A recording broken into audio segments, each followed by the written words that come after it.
My mom called, laughing. Your sister used your college fund to book her dream wedding in Italy. You weren't going to use it anyway. I stayed silent. Then I dialed one number. Cancel everything under that name, I told the agent. The agent hesitated. Sorry, who is this? I smiled and replied. The person who financed the entire estate they're celebrating at. You know, for years, I genuinely believed if I just kept my head down, did the right thing, and always showed up for my family, they'd eventually see me. They'd see the sacrifices, the endless giving. Instead, they just kept taking, until the day they decided to steal the one thing I had left, my entire future. My name is Owen.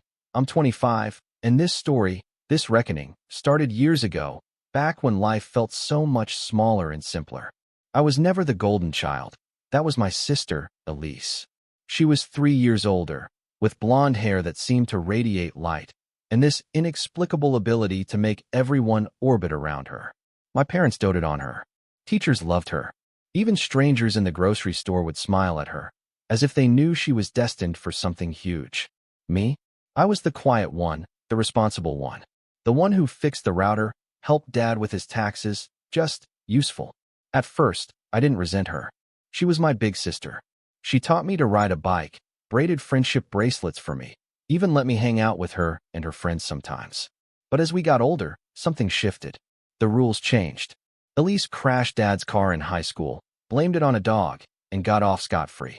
When I got an A+ in calculus, Mom gave me a half-hour lecture about not applying myself enough. Elise dropped out of college after her first semester, and the family rallied around her, throwing her a mental health weekend at the lake house. When I got into 3 colleges on scholarship, I was told I could always go later, maybe take a gap year to save money and help the family. I never ended up going. It wasn't one big, dramatic choice. It was 1,000 tiny ones, building up, becoming irreversible. I picked up a part-time job detailing cars, then a night shift at a hotel. I started chipping in more at home, paying the water bill here, covering Elise's phone upgrade there, giving Mom money, just until Friday more times than I could count. I told myself I was being a good son, a good brother, that I was useful. Eventually, though, I found something that clicked: real estate photography. I'd always been good with tech, and I had a decent eye. I bought a used DSLR off Craigslist, practiced every weekend, built a portfolio, and slowly landed a few small clients. It snowballed. By the time I was 23, I was running my own little agency. Nothing huge, but enough to finally move out. I rented a small apartment across town, even got myself a used car that didn't need a prayer to start in winter. It felt good. It felt earned. But the calls from my family didn't stop. If anything, they picked up. Owen, the fridge just died, and your father's back is acting up. Can you swing by with some cash? Or, Elise is trying to finish her degree online. Could you help with her tuition for a semester? Just until she's back on her feet. Then, the classic. You're not using that savings account. Are you, honey? It's just sitting there. I'd say yes, almost always. And when I didn't, the guilt would roll in, hard and fast. Elise once sent me a string of texts that started with, "Wow, I guess I know where I stand," and ended with, "Thanks for nothing." Mom would follow up with voicemails about how family sticks together and how I wouldn't even have money if we hadn't supported you growing up. There was one thing I never touched, though: my college fund. It wasn't huge, but it had been growing since I was 12. Aunt Nain set it up after Uncle Carl passed, leaving me a chunk of inheritance in a trust specifically for school. It was airtight, couldn't be accessed for anything else, not even by my parents. I checked it every few months, just to remind myself it was there. A backup plan. A safety net in a world where my family only seemed to see me as one. I hadn't decided what to do with it yet. Sometimes I thought about going to school online part-time. Other times, I thought about letting it sit until I was ready to start my own real estate development firm. Just knowing it was there gave me a sense of control, of independence. And then came that call. I remember it down to the second. Mid-afternoon sunlight through the blinds. A half-empty takeout box on my coffee table. My phone lit up with Mom, and I almost let it go to voicemail. God, I wish I had. She was laughing, full-on giggling, like she'd just watched a comedy special. "Oh, honey," she said, between breaths, "you're going to love this." Elise finally did it. She booked the villa in Italy for the wedding. The whole thing, catered, oceanside. It's stunning. I blinked.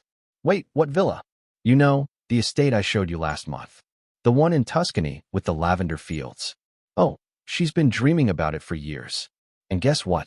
We made it happen. We? I asked, my voice suddenly dry. Oh, I mean, well, your sister did most of the planning. But listen, don't be mad, okay? She used your college fund. The silence that followed was like a vacuum in my chest. I didn't respond. I physically couldn't. My mind was scrambling, trying to make sense of what she just said. That airtight fund. That money I'd kept untouched through everything. That one piece of my future I thought was mine. You weren't using it anyway, she said with a shrug I could hear through the phone. And family comes first, right? Besides, you've got that business now. You're doing fine. I must have been quiet for too long because she cleared her throat. Owen, I swallowed. Did she even ask me? Another laugh. Smaller this time. Oh, don't be so dramatic. She's your sister. I ended the call without another word. My fingers trembled as I opened my laptop and logged into the trust portal. Access denied. Unauthorized changes. A new beneficiary listed. Somehow, someone had found a loophole. And that's when it hit me. My name wasn't even on the wedding guest list. I hadn't received a save the date. No texts, nothing. They planned to do all of this behind my back. I stood up, walked to the kitchen, and poured myself a glass of water. My hands were shaking too much to drink it. The betrayal hit like a slow-moving wave. Not the kind that knocks you over immediately. The kind that pulls at your feet until the ground is gone. I sat back down, pulled up my files, and opened the ledger of properties and businesses I'd quietly invested in over the past 2 years. It wasn't flashy. I didn't talk about it. But while they were busy treating me like a walking bank, I'd been turning my income into something more. I scrolled down, stopping at the line that read, Villa dell'Anima, Tuscany Estate, acquired via holding company, Canera Group. My name wasn't listed on any public record, but I owned it. I leaned back in my chair, staring at the screen as 100 thoughts collided in my head. Rage, grief, disbelief, and then something colder, sharper. They thought they'd stolen my future, but they just tried to book their dream wedding at a place I already owned. And the reservation? It was still pending final confirmation. My hand reached for the phone. I had one call to make. I stared at my phone for a long moment before tapping the screen. The dial tone rang once, twice, then connected.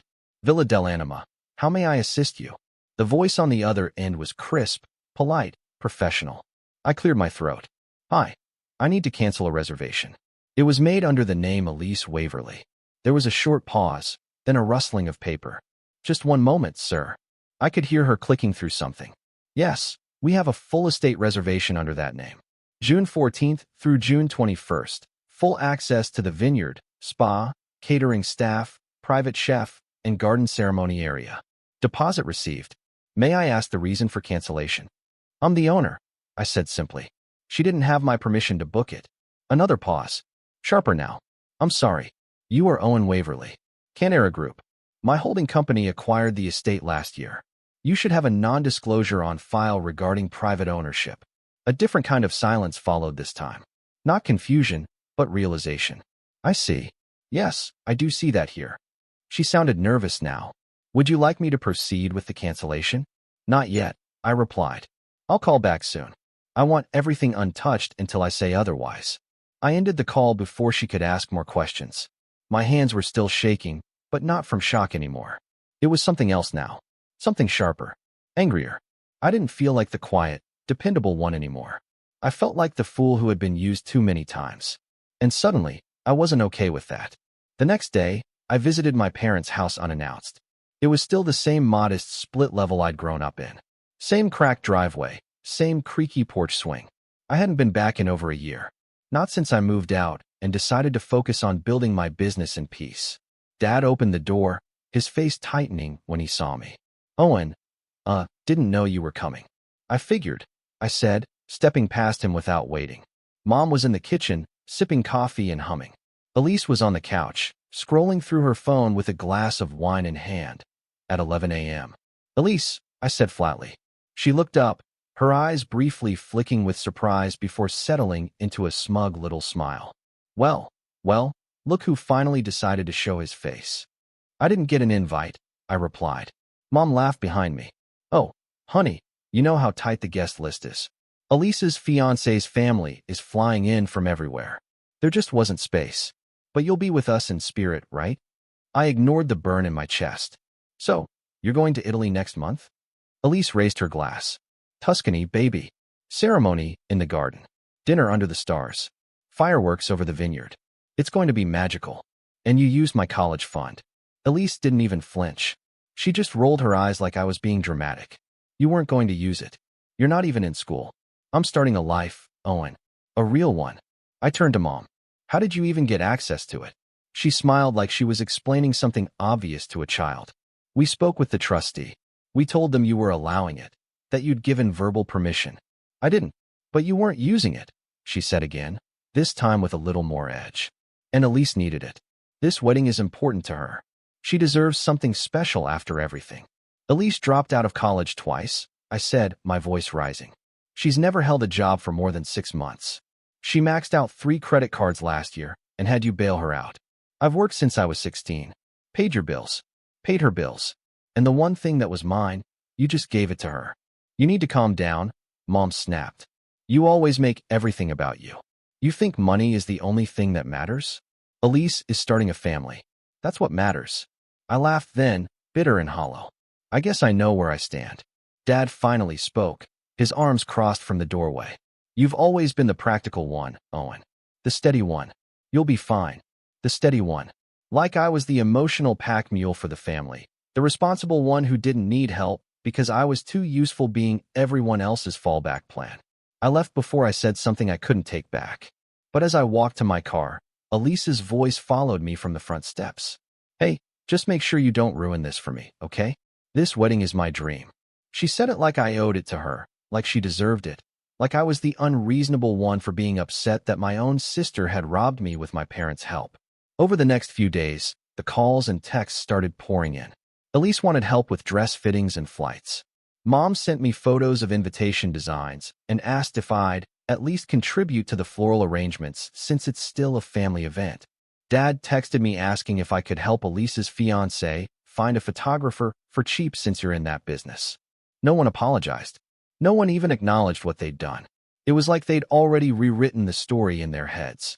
Elise planned a magical wedding, and Owen's being dramatic again. I didn't respond to any of them. Instead, I opened my laptop and pulled up the property records for the Tuscan estate. I reviewed the fine print on event contracts. I called the coordinator in Italy and confirmed every reservation detail. And then I looked at the financials, because here's the thing, no one in my family knew. I didn't just buy the estate. I owned the entire hosting company that managed it. The staff, the vendors, the contracts, everything. For a while, I sat there staring at the screen, thinking about how easy it would be to end it all with one email, one call. Cancel the whole thing. Let them show up and find an empty vineyard and a locked gate. Watch the dream fall apart in real time. But something held me back. Not pity, not guilt. Strategy. I wanted them to feel it. Not all at once, but piece by piece. Because I wasn't just going to cancel the wedding. I was going to show them exactly what it felt like to be treated like an afterthought, to be used, and to be dismissed by someone they never thought would fight back. The next move was mine, and I was going to make it count. The betrayal that pushed everything over the edge came exactly 13 days later, and it wasn't loud. It didn't come in the form of some dramatic blow-up or screaming match. It came through an envelope, casually slid under my apartment door like it was nothing. I remember the moment vividly. It was early evening, and I was finishing a client edit, headphones on, sipping from a chipped mug of black coffee that had long since gone cold. When I finally took a break and got up to stretch, I noticed it. An ivory envelope, expensive-looking, unmarked except for my name in sweeping cursive across the front. No return address. Inside was a thick, professionally printed wedding invitation. Gold foil details pressed into heavyweight paper. A custom watercolor of the Tuscan estate filled the inside flap. My estate. Their venue. The place they stole from me and assumed they could claim like it was theirs by birthright. But that wasn't what made me stop breathing for a second. It was the insert tucked into the envelope, a printed itinerary labeled Family Members Stay Schedule. Each room in the estate had been assigned to a family member. Mom and Dad in the main suite, Aunt Cora and Uncle Leo in the garden cottage, cousins in the vineyard rooms, and Elise and her fiancé in the Villa Master. Of course, every single room was labeled except one. Mine, in fact. I wasn't listed anywhere. The bottom of the sheet had one final line. Non-immediate guests and extended family are responsible for arranging their own accommodations off property. I sat down staring at it, my pulse a slow throb in my temples. Not only had they stolen my fund and used my own property for their fantasy wedding, they'd gone out of their way to exclude me from staying there, on the land I owned, in the estate I'd quietly restored and brought back to life with my own money and sweat. I flipped the invitation over, looking for some kind of message, a personal note, a card, something. And there it was, a small sticky note from my mother written in her looping, condescending script.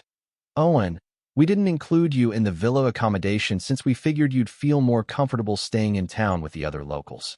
You're always so independent, and we didn't want to make you feel obligated to attend every event. But of course, we'd love to see you at the ceremony. Love, Mom. I reread it 3 times. The words blurred by the third. Independent. That's what they always said when they didn't want to bother treating me like family. It was the same line they used when I wasn't invited to Elise's graduation party, or when they forgot to get me a birthday gift because you're always so mature about those things. Translation, you don't matter enough to include, but you're still useful enough to exploit. A quiet kind of fury settled over me. Not the sharp, burning kind, but something heavier, like iron. I took a photo of the note, saved the image in a folder I'd titled Receipts. Then I started making a list. I thought that would be it for the night. But fate wasn't done twisting the knife. Later that evening, just as I was settling into bed, my phone buzzed. A message from an old college friend I hadn't spoken to in nearly 2 years. Hey man, weird question. Did you know Elise is telling people you offered to pay for the whole wedding? I ran into her at a cafe last week, and she said you were bankrolling the dream like a proud little brother. Just thought I'd check since it didn't sound like you at all. I stared at the message, rereading it with a slow, growing nausea. She wasn't just using my fund. She was using me, my name, my reputation, my silence.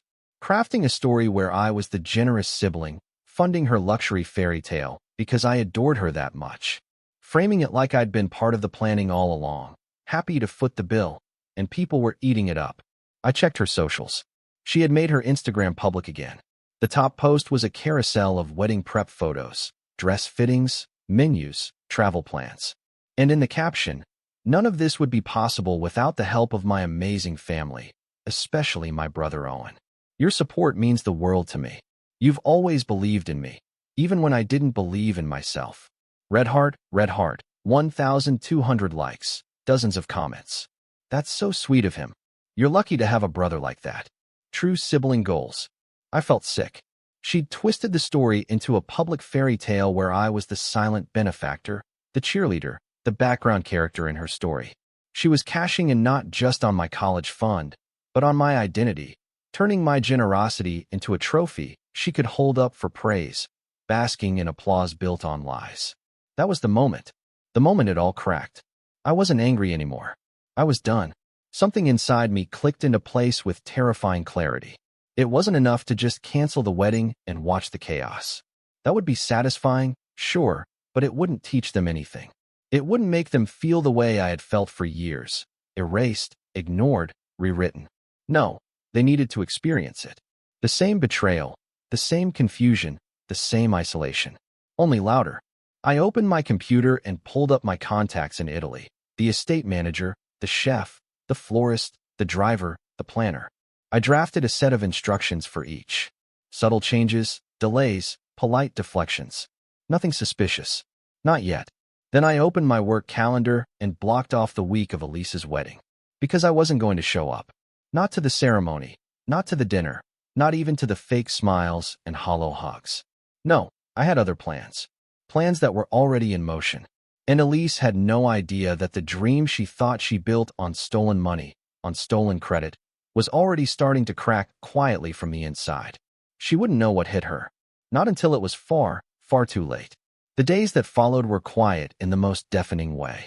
My phone, once constantly pinging with family requests or check-ins, usually about money, was eerily silent. After the public post Elise made, I thought more people would reach out, maybe to congratulate me, maybe to thank me, but no, not one message. Not even from Mom. Not even to fake concern or spin another excuse. It was like in their minds, I had already played my part. Their version of the story was complete, and I wasn't needed anymore. And yet, I couldn't stop watching it all unfold. Each day, I'd open social media and scroll through Elise's updates, dress fittings at expensive boutiques, engagement brunches with place settings more extravagant than most weddings. Caption after caption, dripping with faux gratitude. So thankful to have such supportive family. Owen, you're the best. Red heart, smiling face with hearts. She tagged me in them, too. Publicly. Strategically. But it wasn't really about me. Not me. It was about the image of me. A generous brother with deep pockets and no voice. Someone they could parade around as the financial foundation of her dream life, while excluding me entirely from the actual events. I tried to brush it off, tried to focus on work, but the resentment ran deeper than I expected. Even though I was still operating my agency, even though deals were coming in, I found myself distracted, missing meetings, leaving client messages unread. The edits I used to do in a few hours now took days. I felt slow, unmotivated, like I'd been hollowed out by something I couldn't quite name.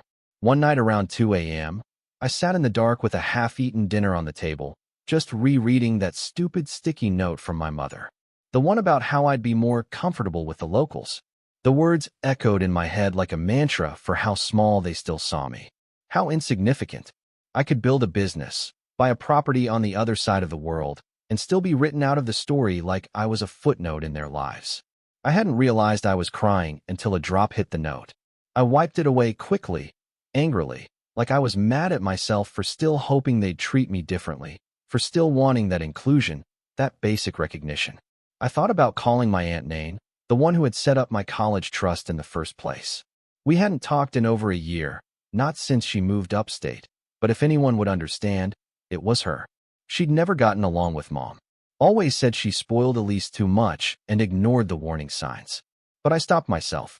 What would I even say? That the money she left for me had been funneled into a wedding I wasn't even invited to stay for? That her gesture had been twisted into another monument to Elise's vanity? I didn't want her to feel the same way I did. So instead, I started walking late at night through the quiet streets of the neighborhood. No music, no destination, just motion.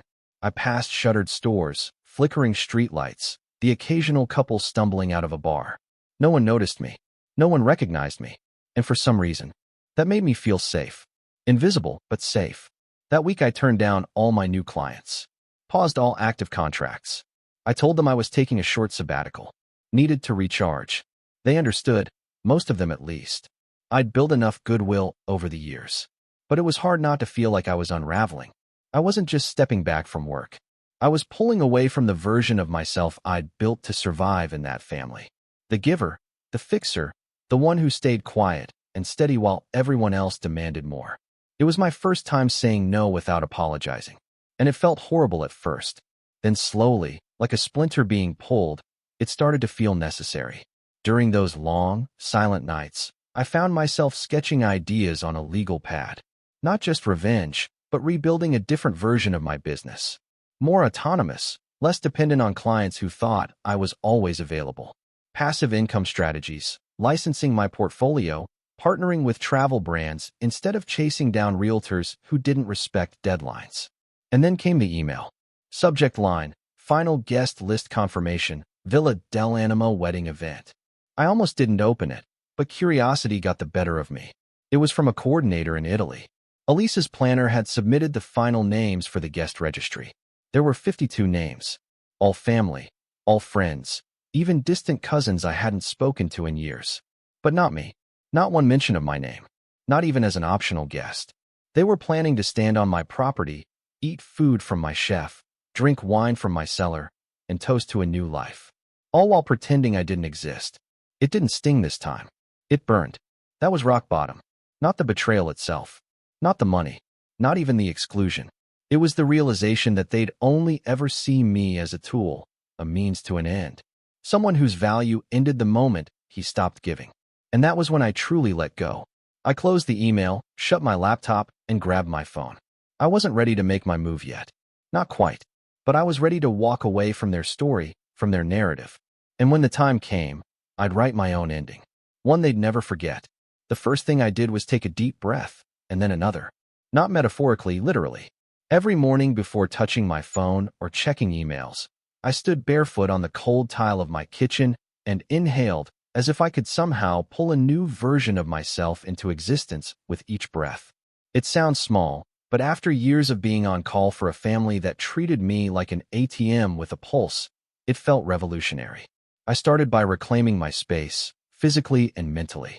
I deleted the group chats, muted Elise's socials, blocked Mom's number. Not out of spite, but necessity. There was no point leaving the door open for people who only knocked when they needed something. Then I called the estate manager in Tuscany. Her name was Sophia, and though we'd only exchanged formal messages in the past, this time I spoke with her directly. I told her I was going to be taking a more involved role in the weeks leading up to the wedding. I framed it as a quality control inspection for future clients, which wasn't entirely untrue. She was polite, professional, and surprisingly enthusiastic about my interest in the day-to-day operations. It would be an honor to have the owner finally visit, she said. We'll make sure the staff is ready to assist you personally. I thanked her, told her I'd send a revised itinerary soon, and then I went to work. Not revenge yet. Not yet. First, I focused on building something, on stabilizing myself. I pivoted my business model just like I'd mapped out in those late-night sketches. Reached out to a few contacts in the travel and architecture space. Within weeks, I had a licensing deal to publish a digital portfolio showcasing luxury estates, mine included. The kicker: each photo would include a short write-up crediting the owner and designer, Owen Waverly, founder of Canera Group. My inbox, once filled with last-minute photo reschedules and frantic calls from realtors, was now full of collaboration offers, speaking invites, and even one tentative email from a boutique travel magazine asking to do a feature piece titled "The Man Behind Tuscany's Hidden Gem." I said yes to all of it. The portfolio launched online a week later. It got shared by a few mid-tier influencers in the travel space. Then a real estate TikToker picked it up, marveling over how this quiet guy in his 20s just casually owns a vineyard in Italy. Overnight, my Instagram doubled in followers, then tripled. I hadn't even posted a picture of myself yet. People were just fascinated with the story of a young entrepreneur who apparently owned what they were calling the most romantic wedding estate in Europe. Elise had no idea. She still hadn't connected the dots. In her world, the villa was just some anonymous company-owned property managed by distant hands and online contracts. She was too wrapped up in cake samples and rehearsal dinners to notice the chessboard shifting underneath her feet. Meanwhile, I was no longer playing defense. I hired a legal advisor, Asha, a sharp, no-nonsense woman who immediately caught the scent of what my family had pulled. She reviewed the trust documents, flagged the clause that had been manipulated, and began quietly drafting a case to reclaim what was taken. It wasn't just about money anymore. It was about boundaries, about principle. The kicker: the clause Elise and Mom had exploited was an outdated authorization loophole based on verbal intent submitted to a sympathetic trustee. One quick hearing, one affidavit from me, and the entire paper trail would collapse. But I didn't move forward yet, because I wasn't done rising. For the first time in years, I felt clear, focused. I stopped second-guessing my decisions, stopped walking around with that constant buzzing guilt that came with denying my family anything. I worked longer hours, but it didn't feel like work. I took meetings from coffee shops overlooking the city. I read contracts with music playing softly in the background, not panic running through my veins. I even took a trip, not to Tuscany yet, but to Barcelona for a weekend conference where I spoke on a panel titled "Building Wealth Quietly." I sat beside 30-somethings in blazers, and when the moderator asked me what inspired me, I smiled and said, "Silence. It teaches you who you are when no one else is looking." The crowd clapped. I didn't smile back, because in that moment, I wasn't trying to impress anyone. I was thinking about Elise, about how she was preparing to stand at the altar in a dress bought with stolen money, on land built from the sweat she never saw, in a dream that wasn't hers to begin with. And I realized something else. This wasn't about revenge anymore. This was about recognition, not from them, but from me. I didn't need their approval. I didn't need their validation. I had built something real, lasting, and powerful without a single ounce of their help. In fact, I'd built it despite them. But that didn't mean they got to walk away without consequences, not after what they took, and certainly not after what they planned. So, when I returned home, I opened my laptop and drafted an email, not to Elise, not to Mom, but to Sophia, the estate manager. I outlined a subtle change in the itinerary, a shift in the schedule, nothing major, just enough to introduce inconvenience. Then I called Asha. "It's time," I said. She didn't ask for clarification. She just replied, "Let's make it count." And just like that, the final phase began. Quiet, measured, but irreversible. Because I wasn't the background character in Elise's fairy tale anymore. I was the author, and I just picked up the pen. The email came on a Thursday morning, buried between a brand sponsorship offer and a feature request from a startup luxury travel blog. At first, I almost missed it. The sender wasn't familiar. Martina Gautieri, executive planner, Bellinat Events. The subject line read, "Urgent, groom's family requesting major venue changes, Villa dell'Anima." I blinked. Groom's family. I opened it. "Dear Mr. Waverly," it began. "Apologies for the direct message, but as the owner of Villa dell'Anima, I wanted to inform you that the groom's parents, specifically Mrs. De Laurentiis, have contacted us directly to request significant alterations to the wedding itinerary. These include relocating the ceremony to the South Garden, which is under seasonal maintenance, replacing the chef's curated Italian menu with Texas-style barbecue, and requesting to bring in an outside decorator from Dallas who has not been approved by your team. We tried to explain that all plans must go through your office or the managing coordinator, but they claim to be close personal friends with the owner, referring to you as Elise's little brother. Please advise." I reread the line 3 times. Elise's little brother. So that was how she was introducing me now. Not by name. Not even with the courtesy of acknowledgement as the actual property owner. Just a label, a convenient tag in her curated world where I was a footnote.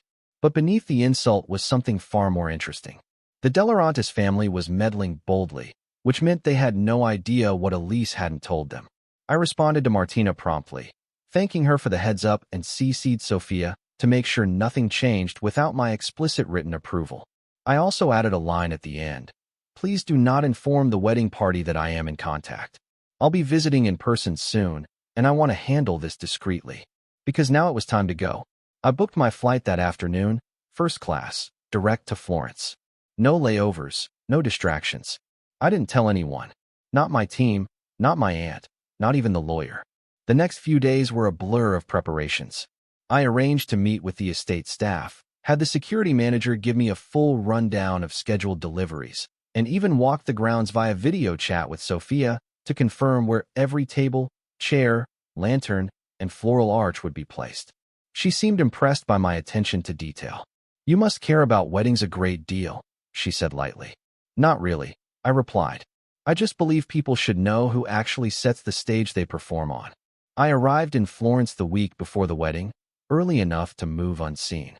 I checked into a boutique hotel under a different name and began walking the estate grounds each day under the guise of an investor doing a property inspection.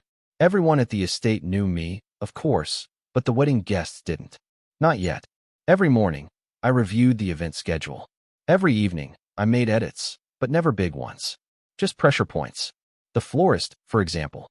I spoke with her and had her replace the requested color scheme. Elise's obnoxious rose gold and blush, with more traditional Tuscan whites and olive green, claiming the originals clashed with the villa's stonework. She hesitated, but when I reminded her who signed the final payment, she nodded.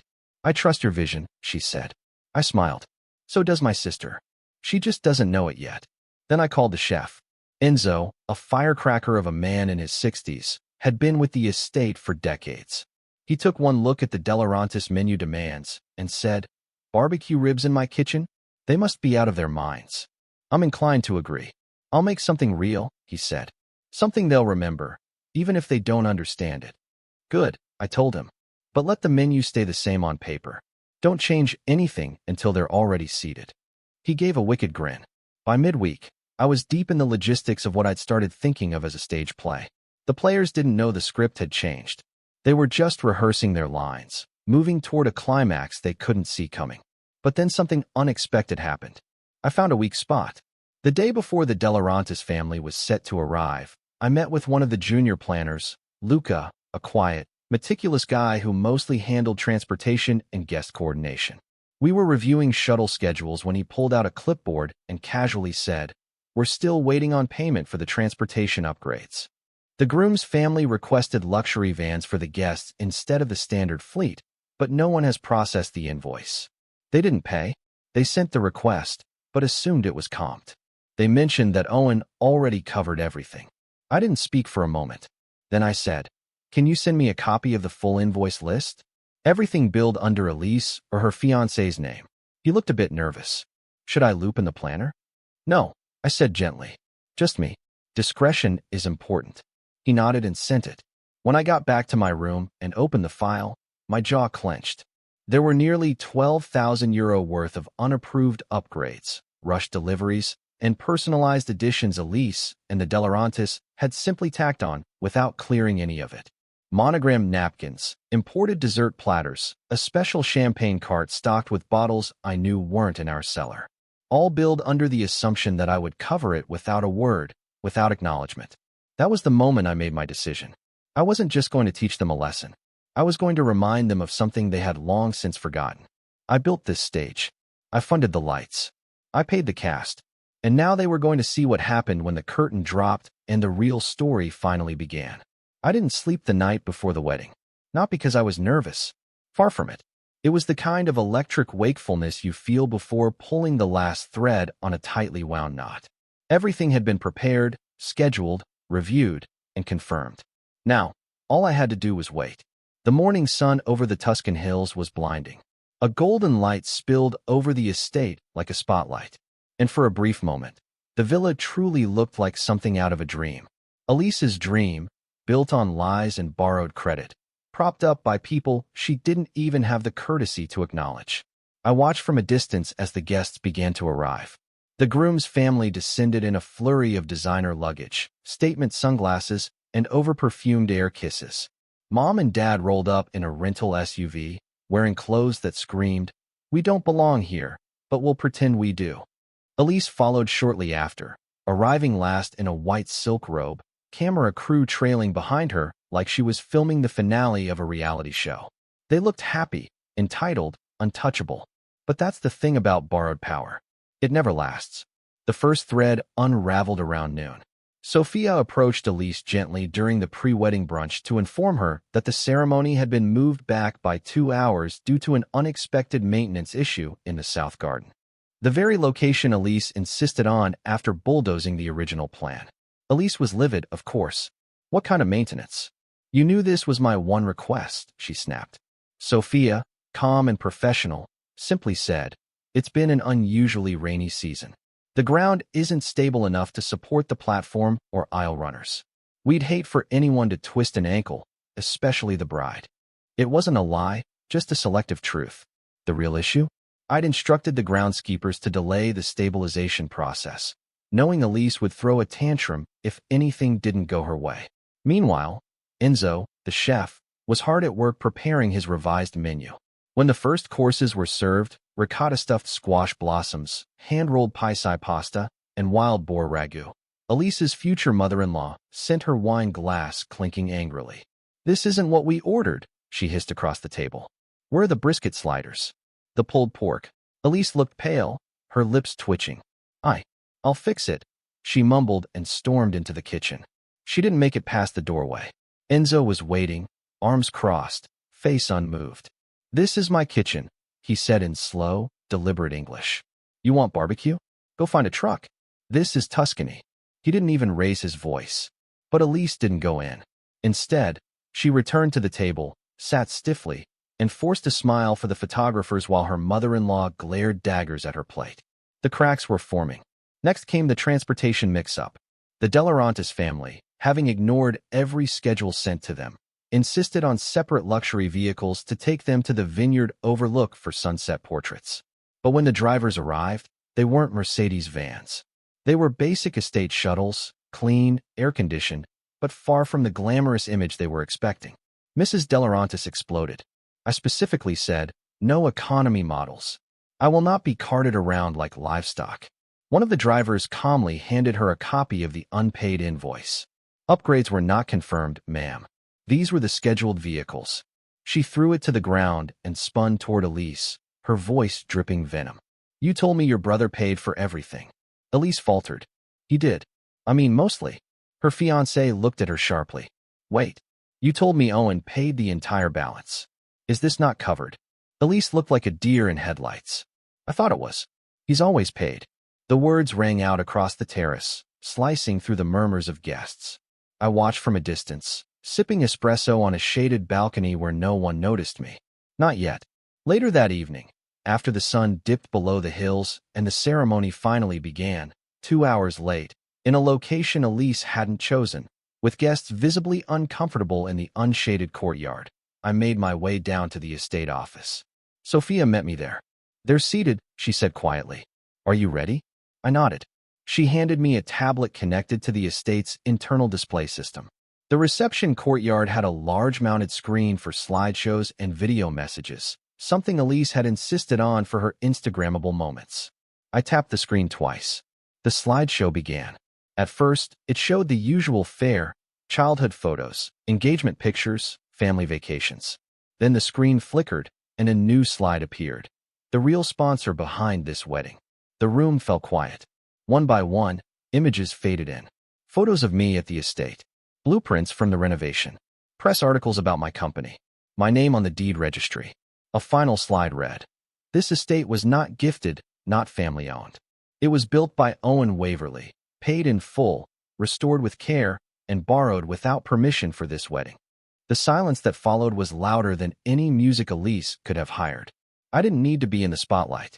I just wanted the truth to take its place. Gasps echoed. Murmurs started. Heads turned. Elise stood at the center of it all, frozen in her white gown, mouth parted, eyes wide. She looked at her fiancé, who stared at the screen with dawning comprehension. You said your parents helped pay for this, he said, his voice low. He's my brother, she stammered.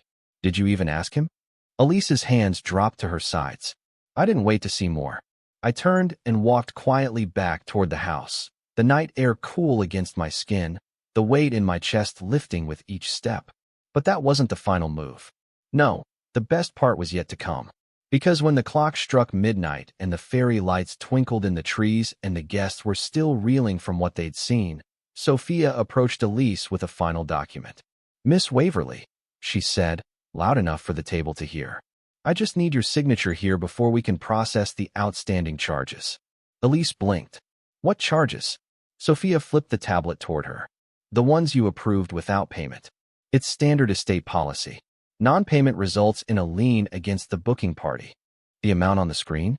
€12,473.92. Elise's hand trembled. And then from the far corner of the table, my voice finally cut through the silence. Don't worry, I said calmly, stepping into the light for the first time that night. I'll cover it. Everyone turned. But not as a gift. I continued, smiling just slightly. As a loan. I'll be sending you a contract tomorrow, with interest. We'll see how independent you really are. And then I walked away, past their stunned faces, past the string lights and champagne flutes, right back into the silence I had earned. The fallout was swift, humiliating, and entirely out of Elise's control. The day after the wedding, the fairy tale veil lifted like fog burning under a harsh sun. The morning light did her no favors. Guests whispered behind breakfast mimosas. The groom's cousins packed early, and the Delarantis matriarch, once the loudest voice in every room, barely spoke above a hissed whisper, clearly furious that her family had been publicly embarrassed. Elise spent most of the morning locked in her villa suite, blinds drawn, trying to manage the damage control with one hand and wipe mascara trails with the other. I know this because Sophia kept me updated discreetly, not because I asked, but because by then the staff knew who I was, and more importantly, what I stood for. Her new husband, if he could still be called that, wasn't seen much after breakfast. Around midday, word spread that he'd checked into a hotel in Florence. No goodbye, no explanation, just gone. And Mom, she tried to spin it.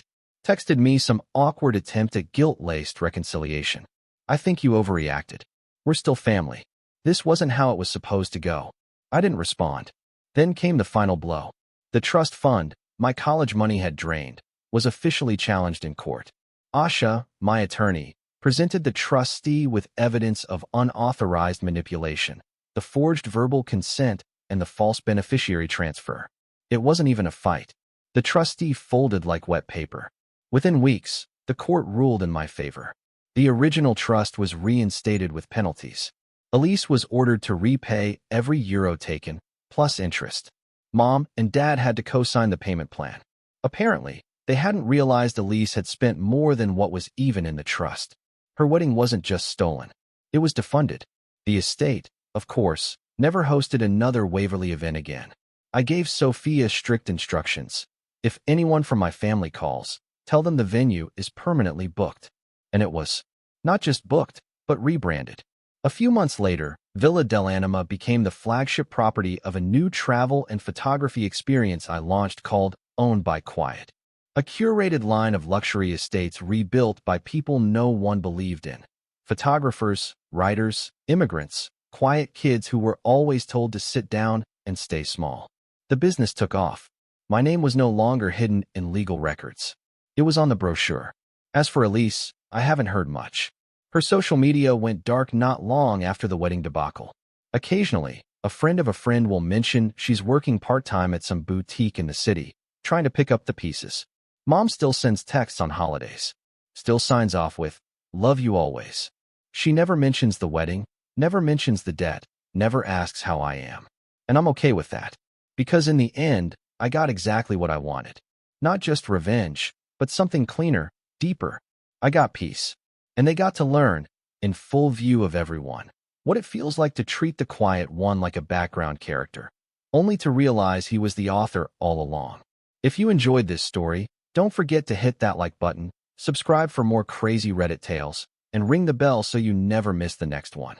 And hey, share your thoughts in the comments. I'd love to know what you would have done in this situation.